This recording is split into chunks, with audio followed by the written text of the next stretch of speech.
में जाते हुए, जो नृपतनि भक्त नहीं और नारी विरहवती भोर। अगर वो नृपतनय है, राजा के पुत्र है, पति ने देखा ना कि राम लक्ष्मण के साथ वन में भटक रहे हैं और सीता की विरह में रो रहे हैं, तो उनके मन में संदेह पैदा हुआ कि बताइए नृपतनय है, अगर नृपतनय है तो ब्रह्म नहीं हो सकते। शिव जी से प्रश्न करती हैं, अगर ये सीता की विरह में मतिभोर माने बुद्धिग्रस्त होकर, मतिग्रस्त होकर विरह व्याकुल हो रहे हैं, तो ये ब्रह्म तो नहीं हो सकते। और उसका रहस्य जानने के लिए परीक्षा लेती हैं, परीक्षा में असफल होती हैं, और फिर बाद में उनके जीवन में जो कुछ घटित होता है आप सब जानते हैं। तो गोस्वामी जी बार बार प्रबोध देते हैं कि जहां आस्था है वहां संशय नहीं है, वहां प्रश्न नहीं किया जाता, उसकी सूक्ष्मता में नहीं पड़ा जाता, क्योंकि वो नीति नीति है, और जब नीति है उसको कोई समझ ही नहीं सकता। तो इस पचड़े में नहीं पड़ना चाहिए कि वो पूर्णावतार है, कि वो अंशावतार है, वो मर्यादा पुरुषोत्तम है कि ईश्वर का रूप है। वे एक वाक्य में समझा देते हैं कि भाई ये राम हरिहर सम नचावन हारे, ये सबको नचा रहे हैं। और ये उसी तरह से जैसे कोई कलाकार कठपुतलियों को नचाता है, वैसे ही सबको नचाते हैं, भ्रमित करते रहते हैं। इसलिए तत्व निरूपण में न पढ़कर अपना पूर्ण समर्पण, वही सबसे बड़ी भक्ति है। ये वो तत्व है जो गोस्वामी जी कहते हैं कि हरि हरिता विधि विरिता शिव ही शिवता जे दई। तो तीन शक्तियां मानी जाती ब्रह्मा विष्णु महेश, और ये कहा जाता है कि ये विष्णु के अवतार है। नहीं, वो अवतार ही नहीं है, वे विष्णु को विष्णुता देने वाले हैं, शिव को शिवता प्रदान करने वाले हैं, विधि को विधिता प्रदान करने वाले हैं। इस रूप में मान करके उन्हें परम ब्रह्म स्वरूप ही ग्रहण करना बहुत आवश्यक है। प्रभु रहस्यमय है, वे माया को एक कंचुक के रूप में धारण करते हैं, और ये जब माया बीच में आ जाती है तो कहीं न कहीं भक्ति में बाधा हो जाती है। और भक्ति ही एक ऐसा तत्व है जो माया से भक्त का बचाव कर सकता है, क्योंकि मोहन नारी नारी के रूपा, अन्यथा विद्या माया और अविद्या माया दोनों में भ्रमित होकर भक्त कहीं न कहीं पथभ्रष्ट हो जाता है। इसी तरह से जो हमारी पारंपरिक भक्ति है उसमें भी कई प्रकार के परिवर्तन करते हैं। राम जी शबरी को नवधा भक्ति का उपदेश देते हैं। ये वो नवधा नहीं है जिसमें प्राचीन परंपराएं मान्यता स्थापित की गई थी। नवधा में दान को, दया को, परोपकार को, सेवा को, मानवीय भावना को प्रश्न दिया गया, चाहे स्मरण, पाद पंकज, पाद पूजन इत्यादि इत्यादि। इसी तरह से वो पंचदेवोपासना की बात करते हैं। वे न मात्र वैष्णव हैं, न केवल शैव हैं, न शाक्त है। हमारे यहाँ अवध क्षेत्र में विशेष रूप से जो गणपत संप्रदाय है, जो सौर संप्रदाय है, विष्णु का संप्रदाय है, शिव का संप्रदाय है, शक्ति का संप्रदाय, इन सब का एक मिला जुला रूप बनाया। एक बड़ी विशेषता उनकी यह है, जो उनका क्रांतिकारी प्रयोग है, कि उन्होंने खलों को, दुष्टों को, राक्षसों को भी राम का भक्त बना दिया है। रावण भी भक्त है, बाकी सब तो भक्त है ही, लेकिन यहाँ खलनायक के रूप में नहीं आया है। वो कहता है कि मैं राम की उपासना करना चाहता हूँ, लेकिन हुई है भजन न तामस देहा, मुझे तामसिक शरीर मिला है, भजन हो नहीं सकता, तो मैं जाए वैर हट करी हो और बिन प्रयास भवसागर तरी। तो वो भी एक वैर भक्ति लेकर के चल रहा है, वो भी तो एक नाता है। इसमें उन्होंने जोर दिया है नाम स्मरण का, सबसे ज्यादा भगवान नाम और उनका ध्यान, और कुल मिलाकर उनके प्रति मन वचन कर्म से समर्पण। इस पूरे रामचरितमानस में 22 गीताएं आई। श्रीमद् भगवद गीता तो एक बार कही गई है। गोस्वामी जी ने अलग अलग पात्रों के मुंह से 22 गीताएं रखी हैं, 11 आसक्तियों का वर्णन किया है, और उन आसक्तियों के माध्यम से समझाया है कि कलयुग केवल हरिगुण गाथा, एकमात्र शक्ति है कलयुग की, और यही उपलब्धि भी है। बस ये मानकर कि नाम राम से भी बड़ा है, और उस भक्ति की एक जो श्रुति सम्मत प्रणाली है उसका आचरण करना ही सर्व कल्याणकारी होगा। श्रुति सम्मत हरिभक्ति पथ, अनेक प्रकार की भक्तियां इसके पहले भी प्रचलित थी, उसमें कुछ अपचार वाली थी, कुछ में स्मशान साधना या भूत प्रेत पिशाच इत्यादि की पूजा करना, तो वहां जो पिशाचों की पूजा होती है वो भी तो भक्ति ही है। लेकिन उसका परहेज करते हुए जो शुद्ध भक्ति है, और वो शुद्ध भक्ति समर्पण की भक्ति है, वो कुल मिलाकर वही चातक व्रत वाली भक्ति है। इस भक्ति में उन्होंने चमत्कारों को स्थान नहीं दिया। आजकल चमत्कारों को ज्यादा महत्व है। जो हाथ में बबूद निकाल देता है या मनचाहा पदार्थ मंगा देता है, ऐसा बाबा सर्व पूज्य हो जाता है। वो समझते हैं कि ये तो कौतुक है। आप इसको सर्कस कह सकते हैं, जादू कह सकते हैं। भक्ति में और इसमें अंतर है। वे मानते हैं कि प्रारब्ध बहुत बड़ी चीज होती है, और उस प्रारब्ध को जो अनिवार्य अपरिहार्य है, लेकिन उसको भी भक्त अपनी भक्ति भावना के बल पर अपने आराध्य से स्थगित करा सकता है। भावी मिट सके त्रिपुरारी। इस भक्ति का एक रूप है जिसको सहजा भक्ति कहते हैं। सहजा भक्ति में भावाकुलता है, लेकिन किसी प्रकार का अहंकार नहीं है। जैसे हठ भक्ति में, योग भक्ति में एक विशेष प्रकार का अहंकार आ जाता है। अलख निरंजन, अलख निरंजन, जो अलक्ष्य है उसको मैंने देख लिया है, और वो सोहम सोहम की बात करने लगते हैं। अहम ब्रह्मास्मि। गोस्वामी जी कहते हैं भक्ति के साथ विनम्रता बहुत आवश्यक है, और उसका सबसे बड़ा स्रोत साधन सत्संग है। सत्संग के बिना कहीं विवेक नहीं पैदा होता, और उस सत्संग के प्राप्त हो जाने से फिर एक विशेष प्रकार की रहानी शुरू हो जाती है, जिसको संत स्वभाव कहते हैं। मैंने पत्रिका के एक पद में वो कहते हैं, कबला कहो यह रहानी रहूं, वह रहानी जिसमें संत स्वभाव गाऊं।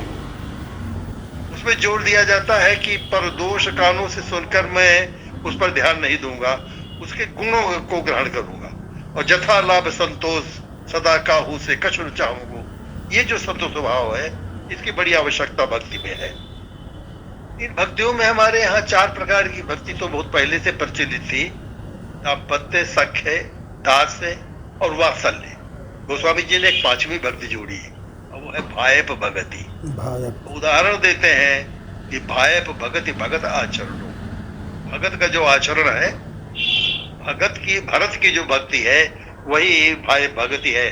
और उस भक्ति को हृदयंगम कर ले या आत्मसात कर लेने से सर्वथा कल्याण होता है। उन्होंने कुछ निषेध किए हैं, विशेष प्रकार के प्रतिरोध उपस्थित किए हैं। पहली बात यह है कि भक्त को किसी प्रकार की जाति पाति में और सांप्रदायिक भेदभाव में नहीं पड़ना चाहिए।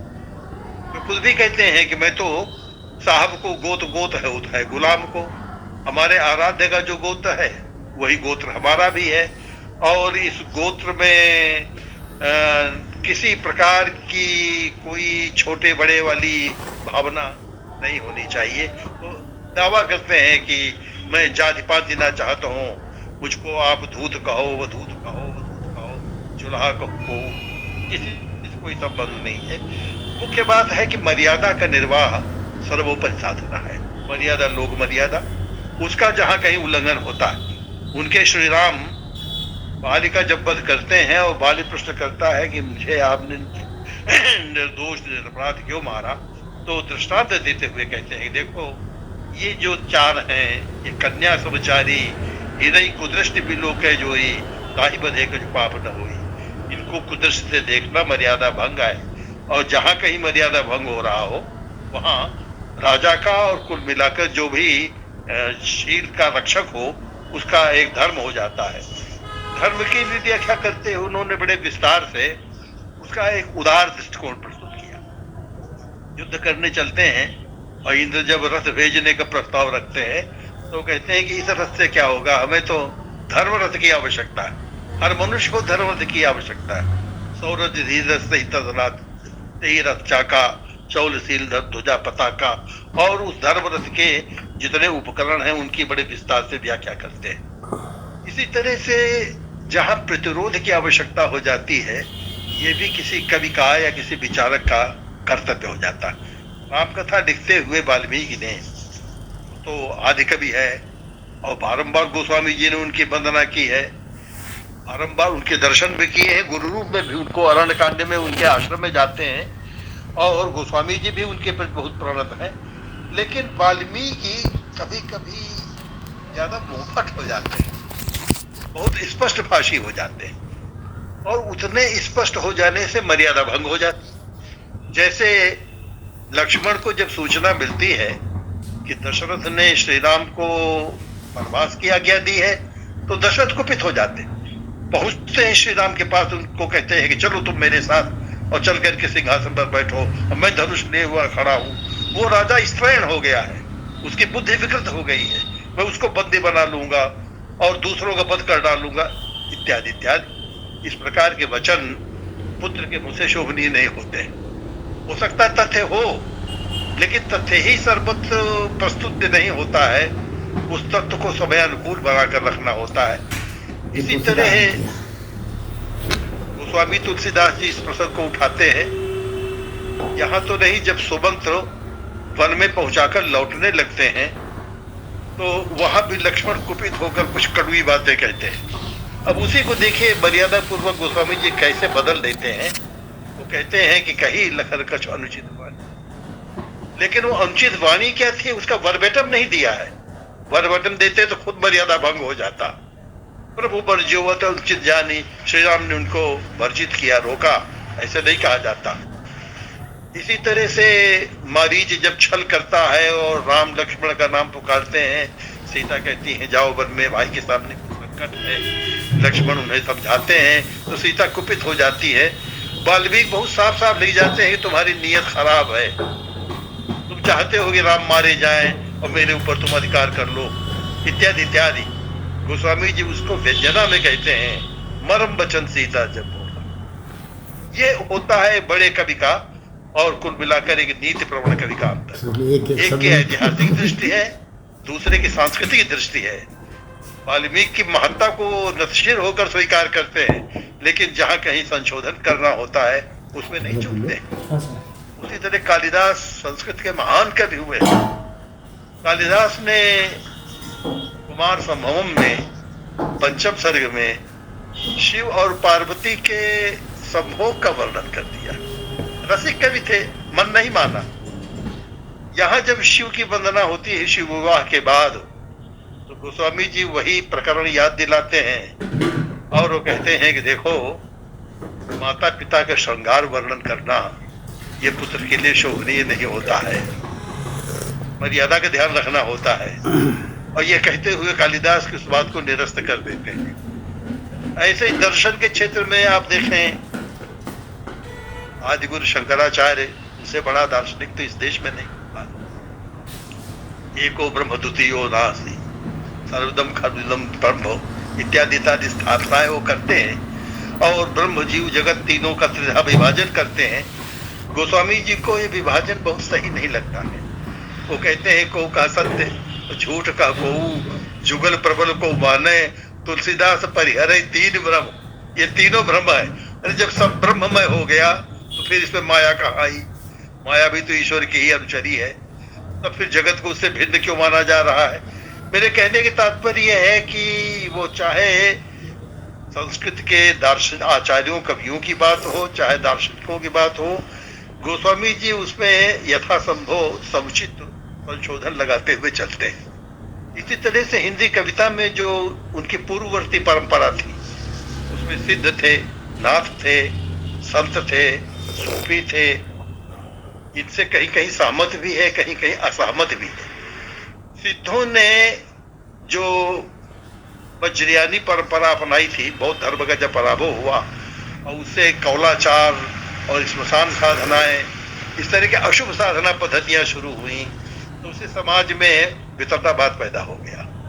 गोस्वामी जी इन सबका खंडन करते हैं और कहते हैं एक पंक्ति में व्यंजना के माध्यम से ही, साखी शब्दी दोहरा कही की नीव बखानी, भगत निरूप ही भगत कली निंदा ही वेद पुराण। यहाँ साखी का तात्पर्य है कबीरदास जैसे संतों की साखियां, यानी निर्गुण कवियों की पद्धति। शब्दी है गोरखनाथ की। गोरखनाथ की सबसे बड़ी जो कृति है वो शब्दी रूप में ही संकलित है, पूरा नाथ पंथ उसके साथ आ जाता है। दोहरा है सिद्ध कवि, जो पहला सूफी कवि सराहपाद, जिनको अब चिन्हित किया जा रहा है आदि हिंदी कवि के रूप में। उनकी रचना का नाम है दोहा, दुहा कोश। एक शब्द के माध्यम से, साखी के माध्यम से उन्होंने कबीर को लक्ष्य किया है, सब्जी के माध्यम से गोरखनाथ को लक्ष्य किया है, दोहरा के माध्यम से उन्होंने सराफात को लक्ष्य किया है, और कहीं किन्हीं उपखान, ये उपखान या प्रेमाख्यान लिखने वाले थे सूफी कर जैसी और उनके पूर्ववर्ती बहुत सारे जो कहने का तात्पर्य है कि जो संत का भी परंपरा थी, जो सूफी का भी परंपरा थी, जो सिद्धों की परंपरा थी, जो नाथों की परंपरा थी, इस बात से वे असहमत हैं कि अपने को भगत कहते हैं लेकिन वेद और पुराण की निंदा करते हैं। जो वेद पुराण की निंदा करता है वो आस्तिक नहीं हो सकता है, वो भक्त नहीं हो सकता है, और उसके मनुष्य होने पर भी संदेह होता है। उसे भारतीय कहते हुए सब कुछ करते हैं। गौतम बुद्ध के प्रति गोस्वामी जी के मन में बड़ी श्रद्धा है, उन्हें ईश्वर अवतार मानते हैं, लेकिन गौतम बुद्ध ने वेद की निंदा की। तो एक स्थान पर कहते हैं कि जय निंदित निंदित भयो विदित बुद्ध अवतार, उनका अवतार विदित है, वैष्णवों के दशावतारों में गण्यमान है, लेकिन वेद की निंदा कर देते हैं। तो विरोध भी है, लेकिन उससे ज्यादा विधेयात्मक दृष्टि है, एक विशेष प्रकार की पॉजिटिव रचनात्मक दृष्टि। वे उसके माध्यम से यही संदेश देते हैं कि हम यथासंभव एक विश्वव्यापी दृष्टि लेकर चले, जो सर्वसंकलन की दृष्टि होती, जो हर वर्ग को संबोधित होती। गोस्वामी जी के साहित्य में आप दृष्टि डालें तो आप पाएंगे कि उन्होंने केवल प्रबुद्ध जनों के लिए ही रचना नहीं की। रामलला नहिछु नामक सोहर गीत में एक संस्कार विशेष होता है। इसी तरह जानकी मंगल, पार्वती मंगल, ये मंगल विवाह गीत होते हैं, स्त्रियां विशेष रूप से इनको गाती। राम कलेवा गारी स्त्रियों के लिए उन्होंने लिखी। इसी तरह से जिन लोगों को नीति में, दृष्टांत वाक्यों में या कुछ सूक्तियों में ज्यादा आनंद आता है, उनके लिए बरवै रामायण लिखी। जो संगीत पर भी ज्यादा है उनके लिए गीतावली लिखी। जो दार्शनिक विचारधारा के या उसमें अभिरुचि रखने वाले हैं उनके लिए सुभागिदामिनी और विनय पत्रिका में भी वही प्रसंग है। मुख्य उद्देश्य उनका कथा रस देने का था। राम कथा जब तक रस के रूप में नहीं आती है, इसीलिए उन्होंने जो हमारा प्रचलित काव्य शास्त्र है उसमें जगह जगह संशोधन लगाए। छंद प्रबंध अनेक विधाना, भाव भेद रस भेद अपारा, ये जो रस कहे जाते हैं 9 या उसके पहले 8 या आज 11, यही पर्याप्त नहीं है। वो कहते हैं भावों के भेद बहुत है, रसों के भेद बहुत, रसों का नया नामकरण करते हैं। इसी तरह से अनेक छंदों का प्रयोग करते हैं, अनेक प्रकार की भाषाओं का प्रयोग करते हैं। आप देखेंगे संस्कृत में उनका पूर्णाधिकार था, संस्कृत के शब्दों का निसंकोच प्रयोग स्थान स्थान पर करते हुए चले। लेकिन पूरी रामकथा अवधी भाषा में लिखी, जो उस समय जन भाषा थी, अशिक्षित या अल्पशिक्षित व्यक्तियों की भाषा थी, काव्य भाषा नहीं थी। काव्य भाषा भी ब्रज भी थी। तो जन साधारण को ध्यान में रखते हुए और उस भाषा में फारसी के, अरबी के, कुछ भारतीय भाषाओं में आप देखें तो मराठी के, बंगाली के, यहाँ तक कि दक्षिण भारतीय भाषाओं के भी शब्द भरे पड़े हैं। उतना विस्तार नहीं है कि किस भाषा से कितने शब्द लिए गए हैं, लेकिन एक वाक्य में कहना चाहूंगा कि न जाने कहाँ कहाँ के शब्द ला करके, कैसे कैसे मुहावरे जो उस प्रसंग में उचित लगते हों, उनका प्रयोग उन्होंने किया। रसों को लेकर बहुत बढ़िया बात लोहिया जी कहा करते थे। 3 प्रकार के रस बोले हिंदी में बहुत प्रचलित है। उसमें कबीर ने जो लिखा वो क्रोध रस है, उसी तरह सूरदास ने जो लिखा वो मधुर रस है, और तुलसीदास का पूरा साहित्य सात्विक रस में है। ये काव्यशास्त्रियों द्वारा मान्यता प्राप्त रस नहीं है, लेकिन एक विशेष प्रकार की परंपरा से जुड़े हुए। आप पाएंगे रामचरितमानस में दृष्टांतों का अक्षय कोश है, न जाने कितनी सूक्तियां। लोग जनजीवन में और अपने दैनिक जीवन में इन्हीं पंक्तियों का नाम ले करके, इनको याद कर करके अपना जीवन जीते।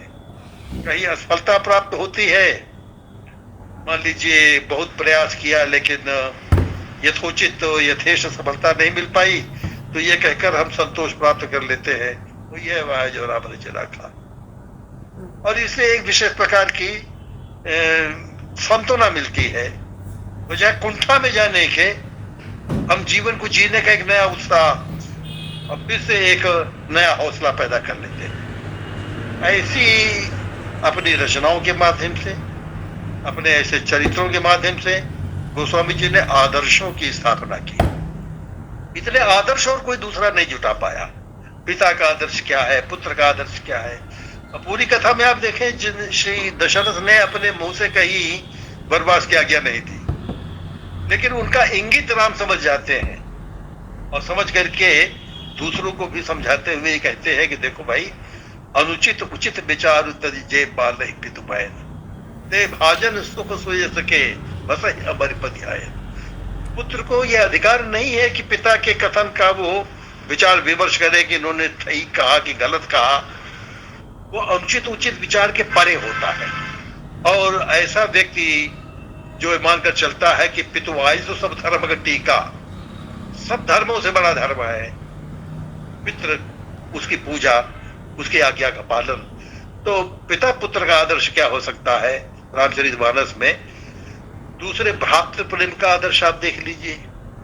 लक्ष्मण को तो वनवास की आज्ञा नहीं हुई थी, लेकिन पत्नी से भी रूठ करके उससे बचते हुए और माता का आदेश प्राप्त होकर करके वे उनके पीछे पीछे चल पड़ते हैं। और जहां कहीं उन्हें ऐसा लगता है कि श्री राम की अवमानना हो रही है, वहां लक्ष्मण अपने वो जो दिव्य व्यक्तित्व द्वारा उसका प्रतिरोध करते हुए सामने आ जाते। दरअसल वे राम के व्यक्तित्व के पूरक हैं।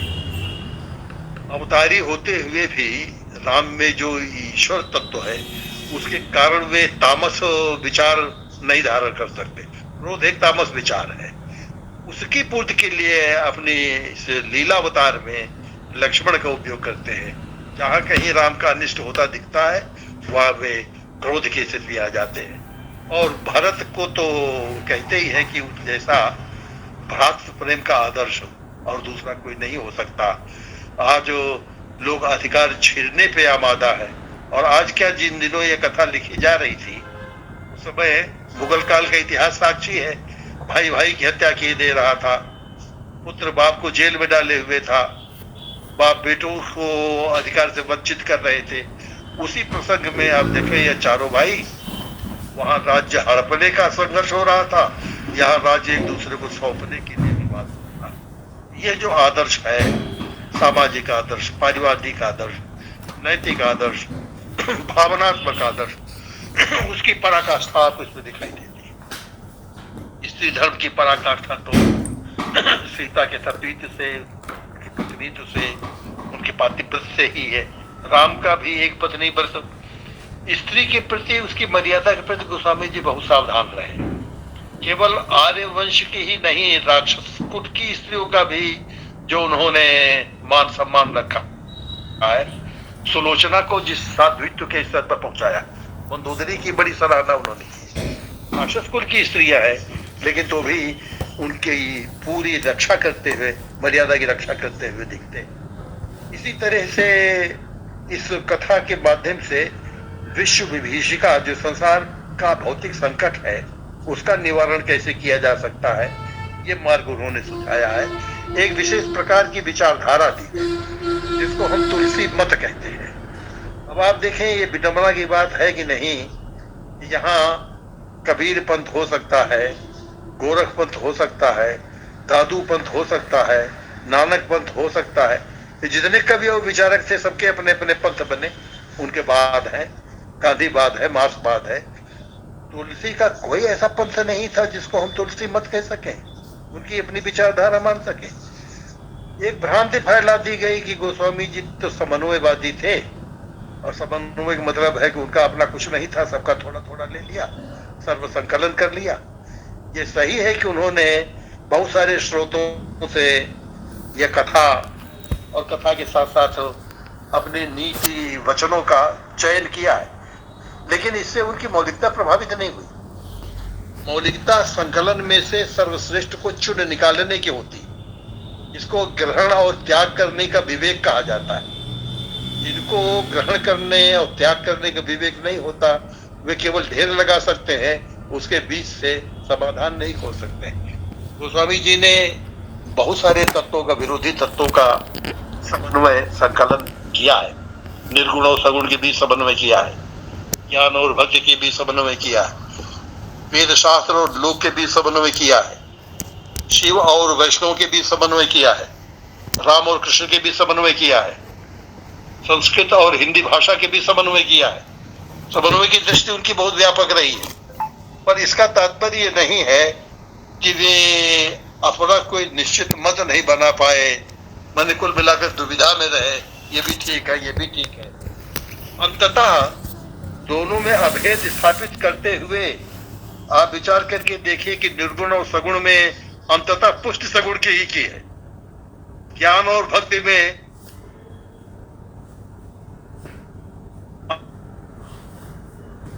अंतर की ही की है, श्रुति संबद्ध हरि भक्त पद जो है उसकी पुष्टि की है। तो इस विचारधारा को, उनकी इस बारीकी को देखने समझने की आवश्यकता है, और जो उनका प्रदेय है विशेष रूप से उसको ध्यान में रखने की आवश्यकता है। उन्होंने अब जीवन का मूल मंत्र स्थापित कर दिया कि उसके भरोसे आप रहेंगे।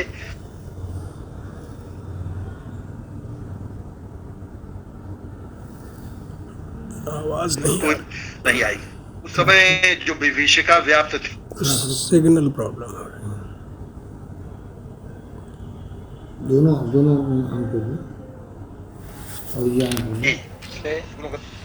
उन सबको लक्ष्य करते हुए गोस्वामी जी ने एक और तो सामंतवाद का विरोध किया। सामंतों की चर्चा करते होते हैं कि ये राजे वहीं से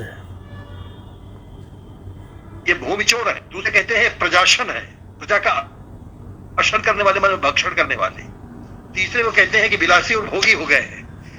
इसलिए आज का सबसे बड़ा धर्म ये है, वो अपने युग को संबोधित करते हुए कह रहे हैं कि राज्याश्रय का पूर्ण परित्याग कर दिया जाए, और केवल कहते ही नहीं रहे, कथनी करनी दोनों में सामने।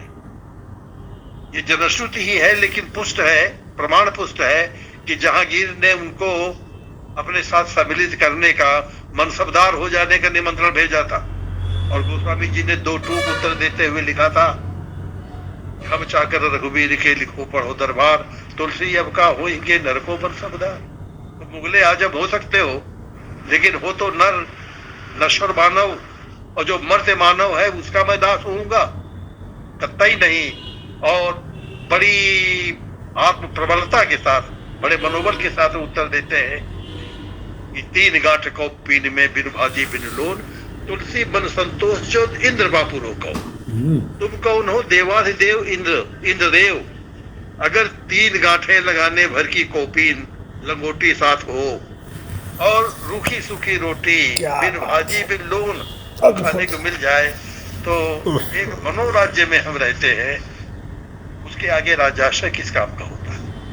तो ये जो संदेश उन्होंने दिया है, ये जो कथनी और करनी के सामने उन्होंने दिखाया है, आप जानते हैं उनकी जीवन गाथा से जो अवगत है कि कोई कितनी विपत्ति में रह सकता है, इसका उदाहरण गोस्वामी तुलसीदास ने, बचपन से ही माता पिता ने त्याग कर दिया। वे कहते हैं कि मैं घर घर द्वार द्वार पेट दिखाता हुआ, मुंह फैलाए हुए भीख मांगता रहा हूं, बारे ते बिलात बिललात द्वार द्वारे। और 4 चने के दाने कहीं मिल जाते थे तो लगता था कि आज धर्म अर्थ का मोक्ष पुरुषार्थ चतुष्टय प्राप्त हो गया है।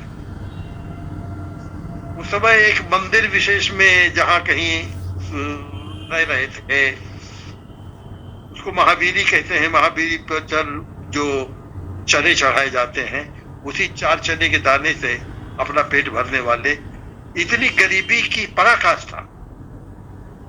पर इस गुर्बत से निकलने वाले कवि को जब राजाश्रय प्राप्त होता है तो ठुकरा देता है, एक असाधारण पकड़ है।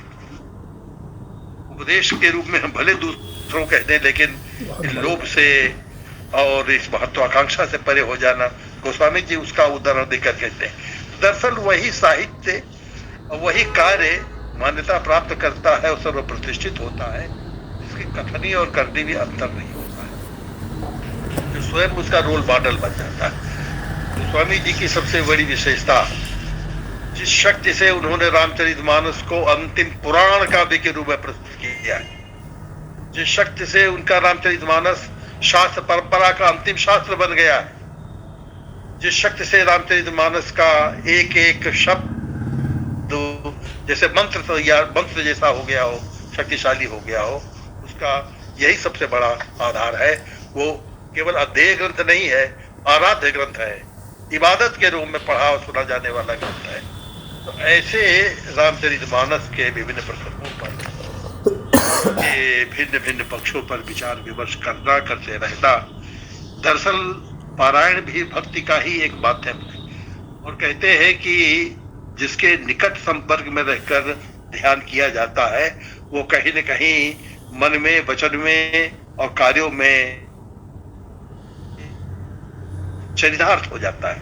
उस रूप में रामचरितमानस का ये पठन पाठन, ये निर्वचन, उसके ऊपर यह स्वाध्याय और चिंतन, ये हमको प्रेरणा प्रदान करेगा कि हम सही अर्थों में एक संत का जीवन जिए, सच्चे भारतीय के रूप में जिए, मर्यादा का पालन करते हुए चले, काम का जो चरित्र है उससे जो अनेक शुभ तत्व है वो ग्रहण करें। वे आप जानते हैं निर्बल के बलराम रूप में प्रसिद्ध है। चाहे केवट हो, चाहे निषाद हो, चाहे बानर हो, चाहे रीछ हो, चाहे जटायु हो, चाहे शबरी हो, दीनानाथ कहे जाते हैं। जिन्हें परम प्रिय खिन्न, गोस्वामी जी उन्हीं राम की वंदना करते हैं। उनके आराध्य आरण्यक राम है, राजा राम नहीं है। अरण्य कांड में राम की जो वेशभूषा है, जो उनकी दिनचर्या, उन्हीं आरण्यक राम की वो वंदना करते हैं और कहते हैं कि वे ऐसे व्यक्ति हैं जिनको खिन्न माने दुखी लोग सबसे ज्यादा प्रिय है। उसी तरह से शरणागत वत्सलता उनका एक लक्षण है। विभीषण जब शरणागति में आता है तो लोग संदेह करते हैं और उनको सचेत करते हैं कि राक्षस कुल का है, लेकिन उनके मन में एक आश्वस्ति है, आत्मविश्वास है। और इसी तरह से विभीषण पर जब रावण प्रहार करता है तो आगे बढ़कर अपनी छाती पर उसका आघात सह लेते हैं, लेकिन विभीषण के ऊपर किसी प्रकार की चोट नहीं होने देते। लक्ष्मण मूर्छा के प्रसंग में कहते हैं कि ठीक है, लंका हम छोड़ देंगे, युद्ध समाप्त हो जाएगा, बानर वृक्ष सब बन चले जाएंगे, लेकिन वही है कहा विभीषण की गति, उसको हमने शरणागति का वचन दिया है, उसका क्या होगा। सबसे बड़ी चिंता इस बात की। ये जो उनकी धर्म परायणता है, मैंने कहा ना, धर्म रथ की चर्चा करते हुए जीवन के जितने शुभ गुण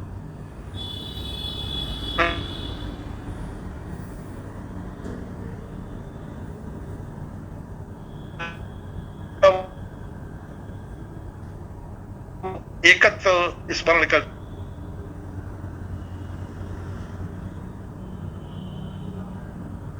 कुछ गड़बड़ हो रहा है। नहीं, वहाँ से ही है।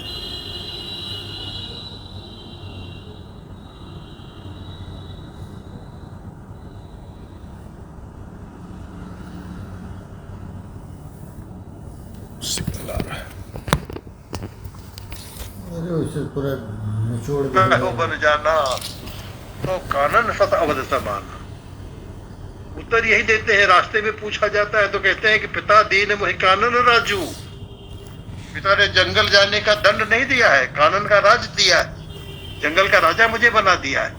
ऐसा मात्र पितृ भक्त और ऐसे ही प्रजा का रक्षण करने वाला, सबका योगक्षेम वहन करने वाला, त्याग देने वाला, मर्यादा पुरुषोत्तम रूप में भगवान का जो अवतार हुआ है, वही पूरे युग का, पूरे विश्व का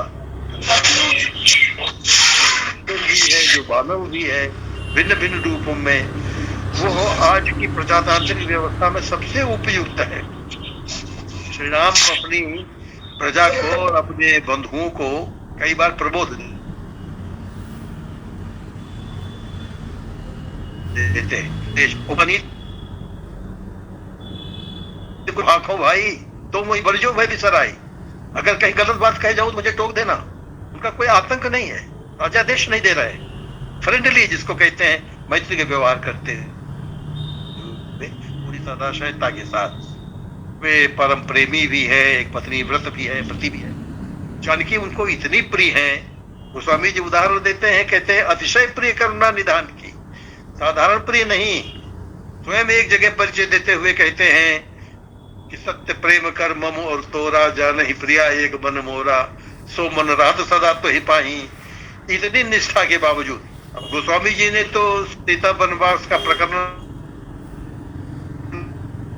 नहीं रहने के बावजूद अगर उन्होंने सीता का निर्वासन किया है तो उसके पीछे भी उनकी वही सत्य निष्ठा है, वही लोकतांत्रिक मर्यादा है। कोई एक व्यक्ति भी अगर कह देता है कि सीता का प्रवास संदिग्ध है तो उसका भी कहीं न कहीं मान रखना चाहिए। जब तक 100% प्रजा, अब आज तो बहुमत से काम चल जाता है, श्री राम की मर्यादा यह है कि सर्वसम्मत से जब तक न स्वीकार किया जाए तब तक शिरोधार्य नहीं करते।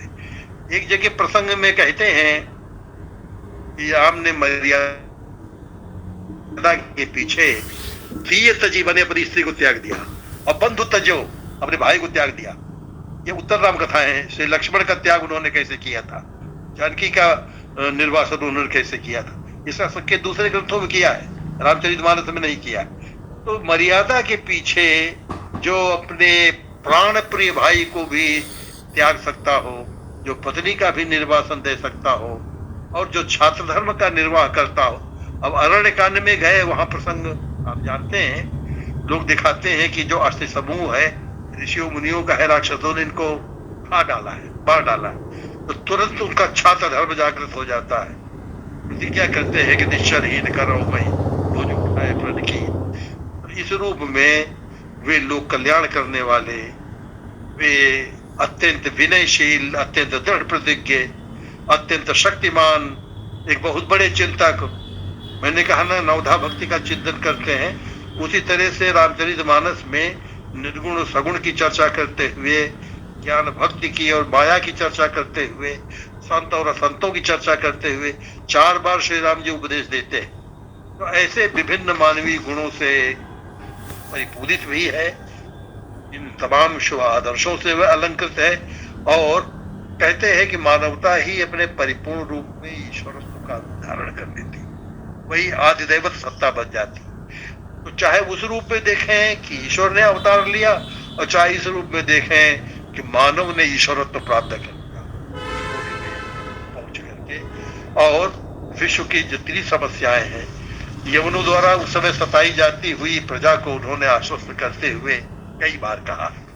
एक बार तो गोस्वामी जी कहते हैं कि आल की काल ही परों की दरों, जरी जाए दीवारी के दीप जाती। ये आज जाएंगे या कल मरेंगे या परसों मरेंगे, नरसों, एक दिन इस सत्ता का सर्वनाश हो जाना आवश्यक भावी। इसलिए तुम चिंता न करो, तुम कोदंड राम का ध्यान करो। वे राम जो धनुर्धरधारी है, उस युग की आवश्यकता थी। इसलिए जनश्रुति ही सही है, कहा जाता है ना कि वृंदावन में जब वो दर्शन करने गए तो उन्होंने प्रणाम करने से मना कर दिया। कहा ना, मैं उस राम के आगे, कृष्ण के आगे झुकूंगा जो मुरली छोड़ करके धनुष धारण कर लेता है। का बरनो छवि आपकी भले बने हो नाथ, तुलसी मस्तक तब नवे धनुष मान लियो हाथ। आज की इस युग में धनुष बाण भी धारण करने की आवश्यकता है, इससे शत्रुओं का और दुष्टों का संहार हो सके।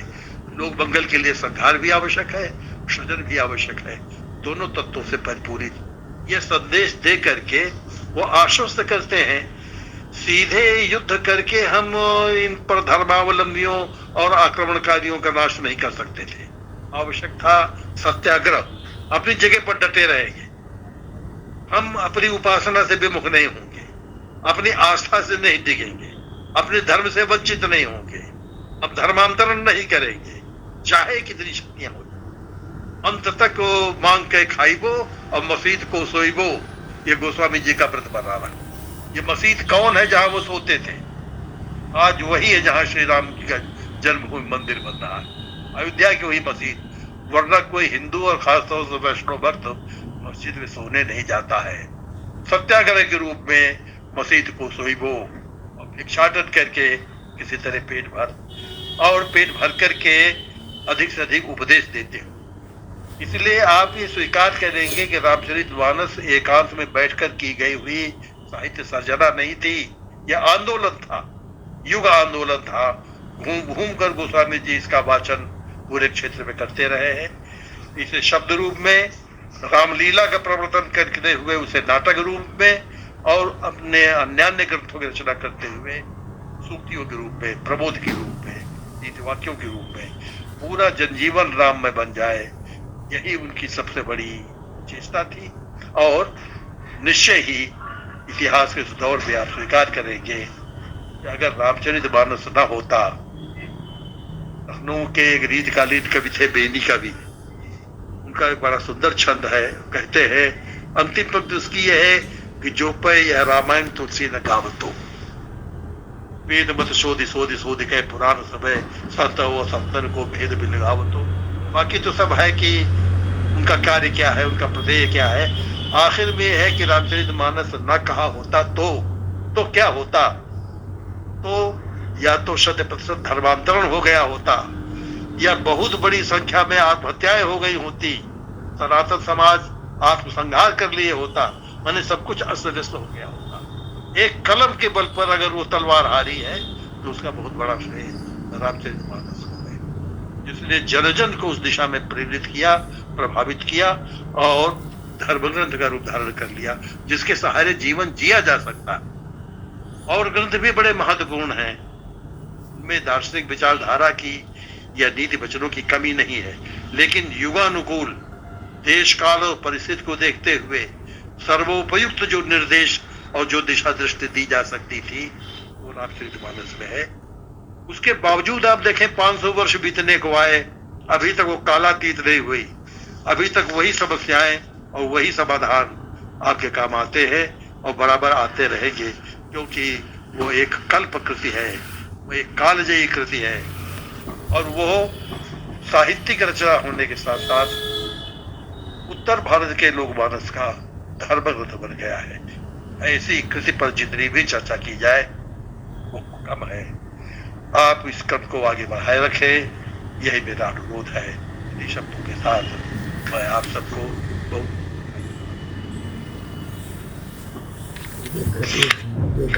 बहुत बहुत धन्यवाद सर। वास्तव में अभिभूत कर देने वाला वक्तव्य। मन हो रहा था